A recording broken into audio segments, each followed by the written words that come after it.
Hi, నా పేరు doctor Bharadwaj. నేను CEO and chief doctor Fidicus homeopathy. ఈరోజు ఒక ఇంపార్టెంట్ టాపిక్ గురించి తెలుసుకుందాం. దీన్ని వైట్ డిశ్చార్జ్ అంటారు, లుకోరియా అంటారు, లేకపోతే తెల్లబట్ట అంటారు. సో ఇవన్నీ కామన్ నేమ్స్. కాకపోతే ఇక్కడ మనం అర్థం చేసుకోవాల్సింది ఏంటంటే, కొన్ని వైట్ డిశ్చార్జ్ అనేవి నార్మల్, కొన్ని అబ్నార్మల్. మనము నార్మల్ వైట్ డిశ్చార్జ్ ఎలా ఉంటుంది, అది ఎందుకు వస్తుంది అని దాని గురించి తెలుసుకుందాం. అబ్నార్మల్ వైట్ డిశ్చార్జ్ ఎలా ఉంటుంది, అది ఎందుకు వస్తుంది అని తెలుసుకుందాం. అదే విధంగా కొన్ని అపోహలు ఉన్నాయన్నమాట. వైట్ డిశ్చార్జ్ గురించి చాలా అపోహలు ఉన్నాయి. అసలు దాంట్లో అపోహ ఏంటి, నిజమేంటి అని మనము క్లియర్ గా తెలుసుకుందాం. మనం ఈ వైట్ డిశ్చార్జ్ గురించి కంప్లీట్ గా తెలుసుకోవాలంటే ఫస్ట్ మనం ఫిమేల్ యొక్క అనాటమీ ఫిజియాలజీ గురించి తెలుసుకోవాలి. అంటే రీప్రొడక్టివ్ ఆర్గాన్స్ యొక్క అనాటమీ ఫిజియాలజీ గురించి తెలుసుకోవడం ఇంపార్టెంట్. ఇక్కడ అనాటమీ అంటే ఏంటంటే normal structure, female reproductive structure ఎలా ఉంటుంది, ఫిమేల్ రీప్రొడక్టివ్ ఆర్గాన్స్ ఫంక్షన్ ఎలా ఉంటుంది from the perspective of vaginal discharge. So ఇక్కడ ప్రతి ఒక్కరి విమెన్ లో ప్రైవేట్ పార్ట్స్ లో పెద్ద నిలువు పెదాలు, చిన్న నిలువు పెదాలు అని ఉంటాయి.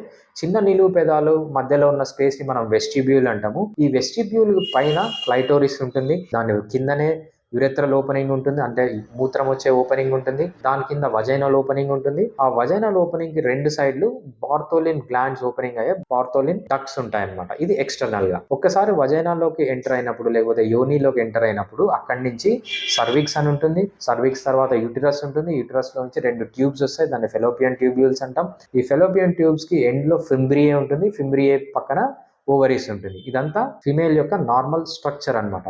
ఇక్కడ మెయిన్ గా అర్థం చేసుకోవాల్సింది ఏంటంటే, ఈ యోనిలో తర్వాత సర్వికల్ ఏరియాలో చిన్న గ్లాండ్స్ ఉంటాయన్నమాట. దాన్ని వజైనల్ గ్లాండ్స్ అంటారు. ఈ వజైనల్ గ్లాండ్స్ పని ఏంటంటే ఫ్లూయిడ్ ని సెక్రీట్ చేస్తుంది. దాన్ని వజైనల్ ఫ్లూయిడ్ అంటారు, లేకపోతే వైట్ డిశ్చార్జ్ అంటారు, లుకోరియా అని కామన్ గా చెప్తుంటారు అనమాట. అసలు ఎందుకు వజైనా ఈ ఫ్లూయిడ్ సెక్రీట్ చేయాలి, దీనివల్ల యూజ్ ఏంటి అంటే, ఈ వజైనల్ ఫ్లూయిడ్ లో మనకు కొంచెం బ్యాక్టీరియా ఉంటుంది, కొంచెము ఫంగస్ ఉంటుంది, కొంచెం ప్రోటోజోన్స్ అంటే సింగిల్ సెల్యులర్ ఆర్గానిజమ్స్ కూడా ఉంటాయి. ఇవన్నీ ఫిమేల్ యొక్క వజైనాలో, యోనిలో ఒక కమెన్సాల్ గా ఉంటాయి. కమెన్సాల్ అంటే ఏంటంటే, ఇది రెండు అనిమల్స్ యొక్క అసోసియేషన్. ఇక్కడ అనిమల్ ఏంటి, ఒకటి ఫిమేల్, ఇంకోటి బ్యాక్టీరియా కానీ లేకపోతే ఫంగస్ కానీ ప్రోటోజోవన్స్ కానీ రెండు కలిసి ఉంటాయి. సో ఇక్కడ కలిసి ఉండడం వల్ల ఒకదానికి వల్ల ఇంకో దానికి ఎటువంటి నష్టం ఉండదు, అదే విధంగా ఎటువంటి లాభం ఉండదు. అటువంటి అసోసియేషన్ ని మనం కమెన్సాలిజం అంటాం. సో బేసిక్ గా ఫిమేల్ యొక్క వజైనాలో కొంచెం బ్యాక్టీరియా, కొంచెం ప్రోటోజోవా, కొంచెం ఫంగస్ అనే ఆర్గానిజమ్స్ కమెన్సాల్ లాగా ఉంటాయన్నమాట. ఇవన్నీ నార్మల్. సో అసలు ఈ వజైనల్ ఫ్లూయిడ్ వల్ల యూజ్ ఏంటి? ఫస్ట్ యూజ్ వచ్చి, ఈ వజైనల్ ఫ్లూయిడ్ అనేది ఫిమేల్ యొక్క వజైనాని చాలా క్లీన్ గా పెడుతుంది. ఎప్పుడు సెక్రీషన్స్ వల్ల క్లీన్ గా ఉంటుంది. నెక్స్ట్ ఏంటంటే, ప్రతి ఒక్క విమెన్ లో ఈ వజైనల్ ఫ్లూయిడ్ యొక్క క్వాంటిటీ, కలర్, దాని స్మెల్ కంప్లీట్ గా డిఫరెంట్ గా ఉంటాయి. నార్మల్ గా ఇది ఎలా ఉంటుందంటే క్లియర్ గా ఉంటుంది, ప్లస్ మీడియం క్వాంటిటీలో, అంత ఎక్కువ క్వాంటిటీ రాదు, అంత తక్కువ క్వాంటిటీ రాదు. అదే విధంగా ఇది రిలేటివ్లీ ఓడర్లెస్, అంటే స్మెల్ వస్తుంది కానీ చాలా తక్కువగా స్మెల్ అనేది ఉంటుంది అనమాట.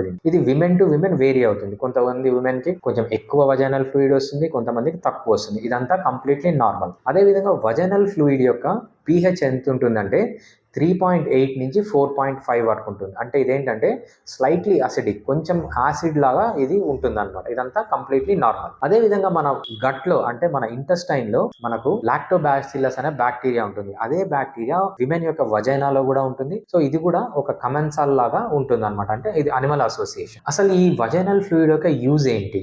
వజైనల్ ఫ్లూయిడ్ కి చాలా యూజ్ ఉంది. ఫస్ట్ వన్ ఏంటంటే, ఇది ఎప్పుడు వజైనాని క్లీన్ గా పెడుతుంది, నీట్ గా పెడుతుంది. అది ఫస్ట్ యూజ్. నెక్స్ట్ ఏంటంటే, ఇది ఎప్పుడు తడిగా పెడుతుంది, మాయిస్ట్ గా పెడుతుంది ఫిమేల్ యొక్క యోనిని. అంతేకాకుండా సెక్షువల్ ఇంటర్ కోర్స్ లో ఇది ఒక ల్యూబ్రికెంట్ లాగా పనిచేస్తుంది. సో సెక్షువల్ ఆర్గాన్స్ కి ఎటువంటి డ్యామేజ్ లేకుండా. అంతేకాకుండా ఇది ఫిమేల్ వజైనాని ఇన్ఫెక్షన్ నుంచి కాపాడుతుంది. ఎప్పుడు సెక్రీషన్స్ రావడం వల్ల అక్కడ ఇన్ఫెక్షన్స్ అనేవి ఉండవు. అంతేకాకుండా అక్కడ డస్ట్ అక్యుములేట్ కాకుండా, డస్ట్ చేరకుండా కాపాడుతుంది. అదే విధంగా pH బ్యాలెన్స్ చేస్తుంది అంట. నార్మల్ గా స్పర్మ్ ని ఒక మగవాడు ఎజాకులేట్ చేసినప్పుడు ఆ స్పర్మ్ బతకాలంటే దానికి సర్టెన్ pH ఉండాలి. సో ఆ pH ని కూడా ఇక్కడ మెయింటైన్ చేస్తుంది. అంతేకాకుండా ఈ వజైనల్ ఫ్లూయిడ్ వల్ల ఏమవుతుందంటే, స్పర్మ్ ఈజీగా స్విమ్ అయ్యి యూట్రస్ ని దాటుకొని ఫెలోపియన్ ట్యూబ్యూల్స్ లోకి వెళ్ళి అక్కడ ఫర్టిలైజ్ కావడానికి కూడా ఈ వజైనల్ ఫ్లూయిడ్ అనేది చాలా హెల్ప్ చేస్తుంది. వజైనల్ ఫ్లూయిడ్ బేసిక్ గా నార్మల్ ఫ్లూయిడ్, ఇది అబ్నార్మల్ ఫ్లూయిడ్ అనేది కాదనమాట. నెక్స్ట్, విమెన్ యొక్క మెన్స్ట్రల్ సైకిల్ ని బేస్ చేసుకొని ఈ వజైనల్ ఫ్లూయిడ్ యొక్క క్వాంటిటీ కానీ, కలర్ కానీ, లేకపోతే థిక్నెస్ కానీ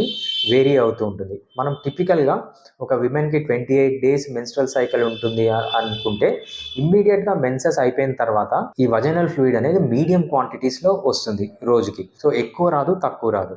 ఇది కొంచెం థిక్గా ఉంటుంది, మిల్కీగా ఉంటుంది అనమాట ఇమీడియట్గా. అదే మనము 14 డేస్ వచ్చేటప్పటికి, ఓవ్యులేషన్ టైంకి వచ్చేటప్పటికి ఈ వజైనల్ ఫ్లూయిడ్ ఎక్కువ డిశ్చార్జ్ అవుతుంది. ఇది మిల్కీ వైట్ నుంచి ట్రాన్స్పరెంట్గా మారుతుంది, చాలా ఎక్కువ అమౌంట్ వస్తుంది. సో దీనివల్ల థిక్నెస్ కూడా తగ్గుతుంది. సో మన ఎగ్ వైట్ ఎలా ఉంటుందో అలా ఉంటుంది. సో దీనివల్ల యూజ్ ఏంటి అంటే స్పెర్మ్ ఎప్పుడైతే ఎంటర్ అవుతుందో అది ఈజీగా స్విమ్ అవుతుంది. స్విమ్ అయ్యి ఫర్టిలైజేషన్కి, పిల్లలు పుట్టడానికి చాలా యూస్ఫుల్గా ఉంటుంది అనమాట. ఎప్పుడైతే towards end of menstrual cycle or next menses start అవుతుంది అనగా ఫ్లూయిడ్ క్వాంటిటీ తగ్గిపోతుంది. ఇది చాలా థిక్గా అయిపోతుంది, పెరుగులాగా కానీ లేకపోతే చీజ్ లాగా కానీ మారి towards end of menstrual cycle. నార్మల్గా విమెన్ అరౌండ్ 1 టీ స్పూన్, రోజుకు 1 teaspoon full vaginal fluid secrete చేస్తారు కొంతమంది ఏంటంటే చాలా ఎక్కువగా ఉంటుంది. సో కొంతమందికి 30 టీ స్పూన్స్ అంటే 30 టీ స్పూన్ల వరకు వెళ్తుంది. అది నార్మల్, అది అబ్నార్మల్ కాదు. అటువంటి విమెన్ ఏం చేయాలంటే ఎక్కువ భయపడకుండా జస్ట్ ప్యాడ్స్ యూస్ చేస్తే సరిపోతుంది.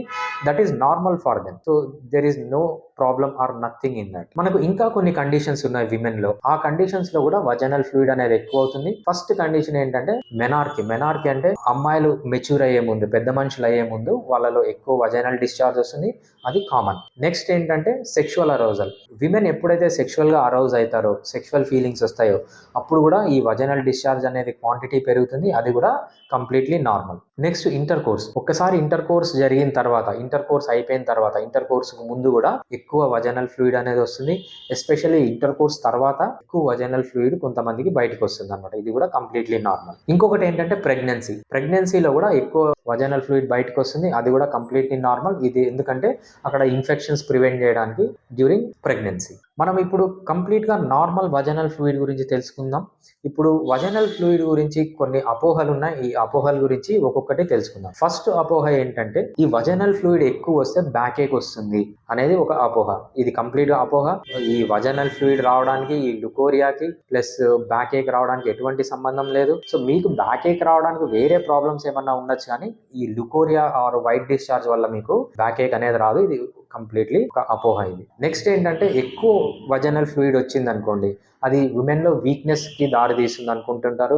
చాలా మంది విమెన్ వస్తారు, సో మాకు ఎక్కువ వజనల్ ఫ్లూయిడ్ వస్తుంది, మాకు వీక్నెస్ ఉంది అని చెప్తారు. ఇది కూడా కంప్లీట్లీ మిస్నామర్. ఇది కంప్లీట్లీ ఒక అపోహ. సో ఎక్కువ వజనల్ డిశ్చార్జ్ రావడం వల్ల వీక్నెస్ అనేది రాదు. వీక్నెస్ రావడానికి ఇంకేదన్నా కారణం ఉండొచ్చు, కానీ ఈ వైట్ డిశ్చార్జ్ అనేది కారణం కాదు. నార్మల్ గా కొంతమంది విమెన్ కి కొంచెం తక్కువ ఉంటుంది, కొంతమందికి చాలా ఎక్కువగా ఉంటుంది వైట్ డిశ్చార్జ్ అనేది. దీనివల్ల ఎటువంటి వీక్నెస్ రాదు. ఇది కూడా కంప్లీట్లీ ఒక అపోహ మాత్రమే. నెక్స్ట్ ప్యాంటీ బ్లీచింగ్ అవుతుంది. కొంతమందికి ఏంటంటే ప్యాంటీ కలర్ ఈజీగా చేంజ్ అవుతుంది. వాళ్ళు ఏమనుకుంటారంటే ప్యాంటీ కలర్ చేంజ్ కావడం వల్ల మాకేమన్నా క్యాన్సర్ ఉందా లేకపోతే ఇంకేమైనా ప్రాబ్లం ఉందా అనుకుంటారు. సో ఇది కూడా నార్మల్. ఇది కూడా కేవలం అపోహ. ఎందుకంటే ఈ వజనల్ ఫ్లూయిడ్ అనేది కొంచెం అసిడిక్ గా ఉంటుంది. ఇది నార్మల్ గా 3.8 to 4.5 pH ఉంటుంది. ఇది స్లైట్లీ అసిడిక్. దీనివల్ల కొంచెం బ్లీచింగ్ ఎఫెక్ట్ ఉంటుంది, కొంచెం కలర్ పోతుంది తప్పితే ఇది కూడా అబ్నార్మల్ అనేది అసలు కానే కాదనమాట. ఇది కూడా కేవలం ఒక అపోహ.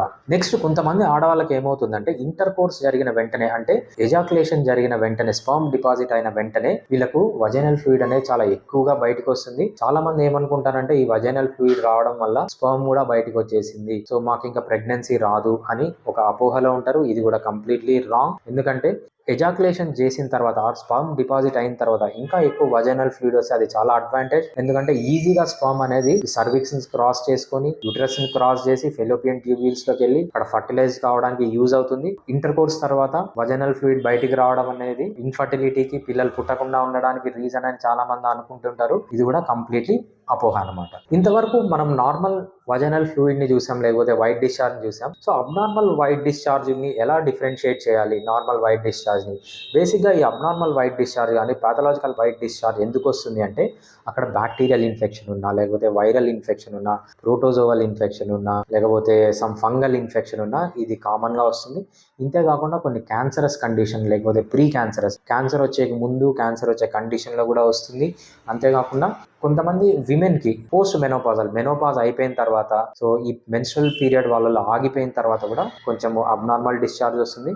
సో ఎటువంటి డిశ్చార్జ్ వస్తే అబ్నార్మల్ అని మనము కొన్ని సిమ్టమ్స్ గురించి తెలుసుకుందాం. ఎప్పుడైనా మీకు ఈ వైట్ డిశ్చార్జ్ చాలా థిక్గా అయిపోయి, లేకపోతే గ్రే కలర్లో ఉండి, నల్ల కలర్లో ఉండి, లేకపోతే వైట్ కలర్లో ఉండి, చాలా ఎల్లోగా ఉండి, లేకపోతే గ్రీన్ కలర్లో ఉంటే దాన్ని అబ్నార్మల్ వైట్ డిశ్చార్జ్. ఇట్లాంటప్పుడు మీరు డాక్టర్ని సంప్రదించాల్సి వస్తుంది. అంతేకాకుండా ఫౌల్ స్మెల్లింగ్, ఎక్కువ స్మెల్ వచ్చింది అనుకోండి, కొంతమందిలో ఫిష్ లాగా స్మెల్ వస్తుంది, చేప వాసన లాగా వస్తుంది, కొంతమందికి కుళ్ళిపోయిన మాంసం అలాంటి వాసన వస్తుంది, వాళ్ళు కూడా డాక్టర్ని సంప్రదించాలి. These are all abnormal.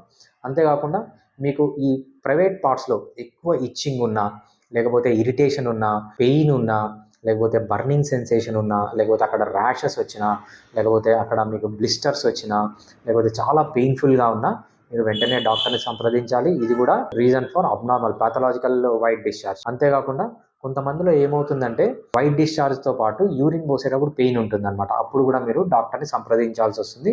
ఇది కూడా పాథలాజికల్ కండిషన్. నెక్స్ట్ మీకు రెండు పీరియడ్స్ మధ్యలో ఎక్కువ రావడం కానీ డిశ్చార్జ్, లేకపోతే బ్లడ్డీ డిశ్చార్జ్ రావడం కానీ, డిశ్చార్జ్తో పాటు బ్లడ్ రావడం కానీ వస్తే మీరు ఇమీడియట్గా డాక్టర్ని కన్సల్ట్ కావాల్సి వస్తుంది.